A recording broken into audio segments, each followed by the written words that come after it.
Okay, we're starting the Gemara. We're learning Gemara Sanhedrin. We're learning Perek Revi'i, the fourth Perek, and the name of the Perek is Echad Dine Mamanos.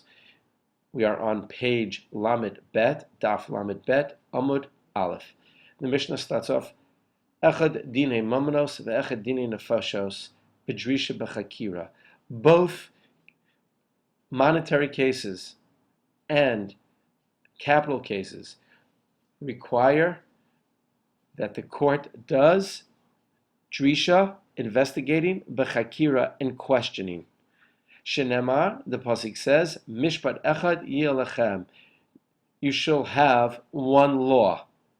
This teaches us that whether you're judging a case dealing only with money, or you're dealing with a case where a person's life is in the balance, both cases require you to get the basic facts and to do whatever investigating that is required to get to the truth.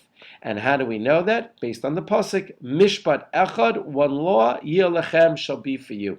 Good. Now let's go through the differences. What are the differences between monetary cases and capital cases? Ma bein dine mamanos dine lefashos. The Mishnah says, what are the differences between when you're judging a case on money or judging a case for someone's life?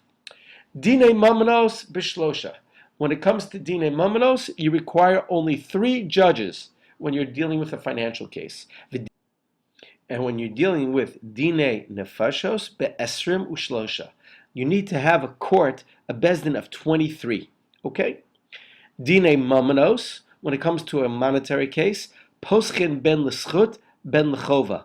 You may start the arguments either for suchut, acquittal, or chova, for conviction. V'dinin nefashos, but when you're having a case, you're judging a case, a capital case, poschen l'schus, you may only open up with arguments for acquittal. Ve'ein poschen l'chova. You may not open a case for conviction.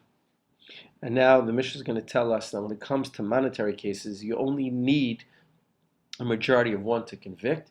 But when it comes to capital cases, you need a majority of 2 votes to convict. Dine mamanos, when it comes to monetary cases, matin, you can decide api echad, by a majority of 1, ben l'schut ben l'chova.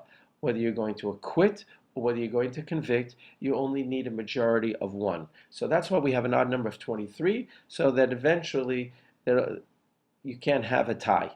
But dini nefashos, when it comes to capital cases, matin al pi echad l'schut. If you want to acquit, you only need a majority of 1.